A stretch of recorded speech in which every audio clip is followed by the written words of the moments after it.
Hello everyone. Today I'm not going to talk about how to handle children or anything about children. Today I'm going to talk about you.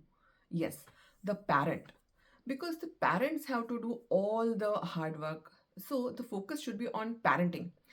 Every word has some hidden meaning in it. It's like a code that we do not understand. And when we start to decode those words, then we realize the hidden meaning behind them, like parenting. It is not called childrening or childing. It is called parenting. Why? Because the parents are the important ones. The parent have to step up as a parent and then handle the child. Now, we never understand this and we just focus on the children. And this is where we go wrong. It's not like it's not important to learn how to handle the child, but before that we have to empower ourselves, and it's only then it is going to work. Now, let's understand this with a very simple example. Say, for example, I am learning about how to handle the child's tantrum. Now, what happens is that when my child is under some tantrum or having a meltdown, the common advice is handle the child with calm and composed manner. So be the calm parent and center yourself and then handle the child. Perfect advice, and this is what we all need to do. But when it comes to doing it, we are not able to do it. So suppose the child started to throw a tantrum. Now your mind goes in your childhood where you were shouted at. So what happens? You start shouting at your kid before you even realize you already shouted at the child. And you may wonder, oh, I learned everything about parenting, but when it comes to handling, I'm just not able to do that. Why? Because we have not given ourselves the time and the understanding, and we have not empowered ourselves first before handling the child, and that's why it is not going to work even though it's a perfect advice. So why it is happening? Because we are not empowering ourselves, we are not giving the permission. Now what is it that is happening? Let's understand. So right from the childhood, what happens is that we are not given the permission to be ourselves. Suppose you wanted to do something, and your parents or any authority figure just says, no, no, you are not supposed to do that. This is no wrong, you can't do this. So you become this person who start to doubt yourself, and you start to feel, no, I think I'm not good enough to do this. Now there are series of things happen. It's not just one thing, so many things. Suppose you got rejected at maybe some interview or something, so you feel I'm not worthy of that job. So similarly, so many things happen. Suppose you had a breakup or some relationship issues you have, and you may have so many failures, like you didn't succeed in an exam, or you wanted to pursue a particular type of career or some hobby, or you wanted to start a business, but all the people around you, they would have discouraged you. So what happened? In the process, you learn to downplay yourself, you learn to disempower yourself. Sometimes in order to fit in also, we do that. Say for example, if you are very talkative, right from the childhood, you are told, don't talk, don't be too much on people, or people are not going to like you. Don't just be that bright, otherwise people will not accept you. Don't be this, don't be that. So what happens in that process? We learn to dim our light, and when we dim our light, we cannot be enlightened, or we cannot enlighten other people's life. We cannot empower because we are feeling disempowered. And from that space of disempowerment, you cannot empower your child. You cannot be the person who your child needs as a parent. See, parenting is a leadership job. Yes, parenting is the biggest leadership job that you will always have.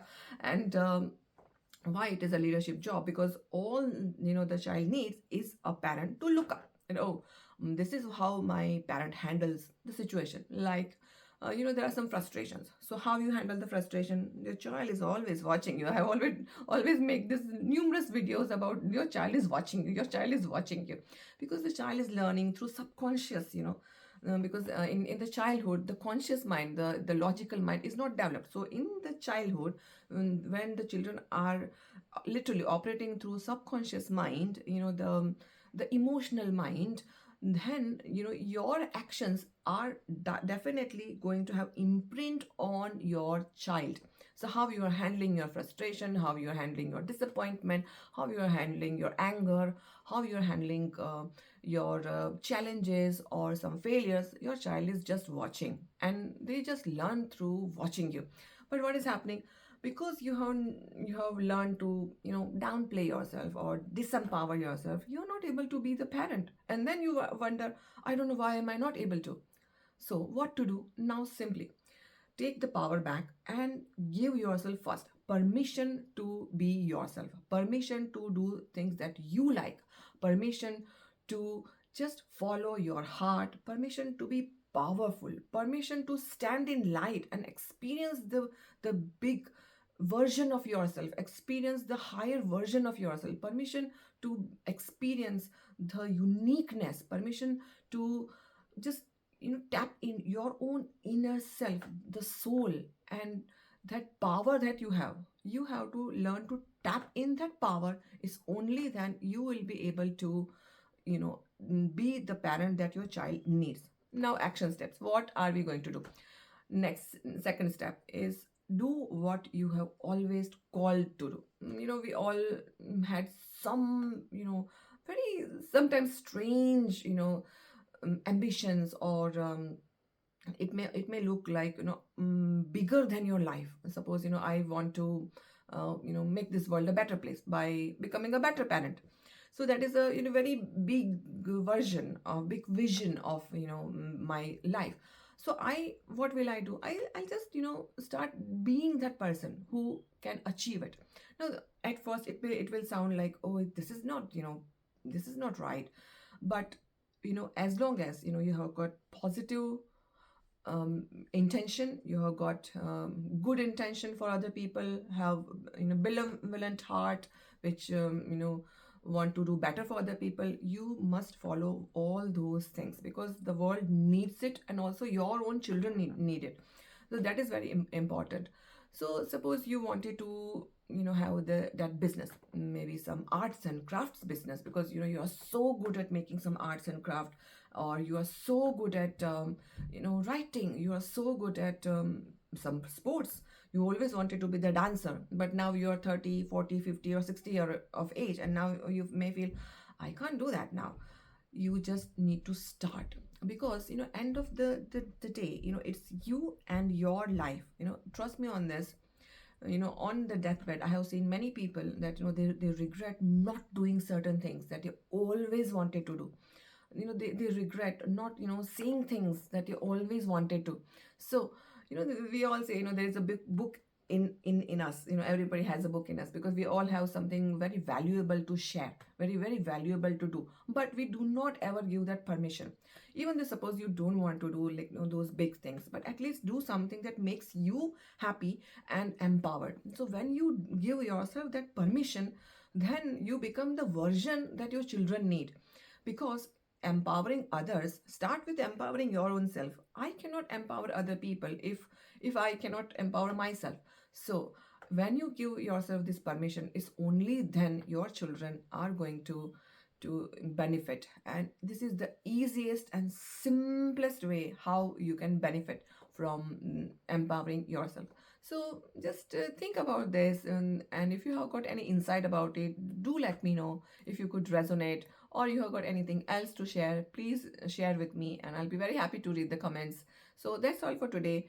So homework for this week is, think about it. What was the one thing that you always wanted to do, especially in your childhood, because that's when you are very unfiltered and unaffected by other people, unadulterated also. So you will always find great insight what you always wanted to do in your childhood, or as a young adult, before all this conditioning started to affect you.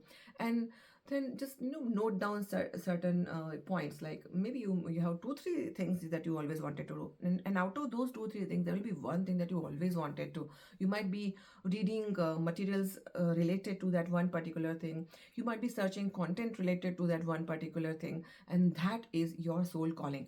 And if you follow that, then you feel very fulfilled from within. And when you are fulfilled from within, then from that full cup you can, serve other people, especially your children. So that's all for today. So by next week, I want you to just come up with this one thing that makes you happy, that makes you this joyful version of yourself, and continue, at least start doing something and fulfill yourself. So that's all. Until next time, be mindful. Happy parenting.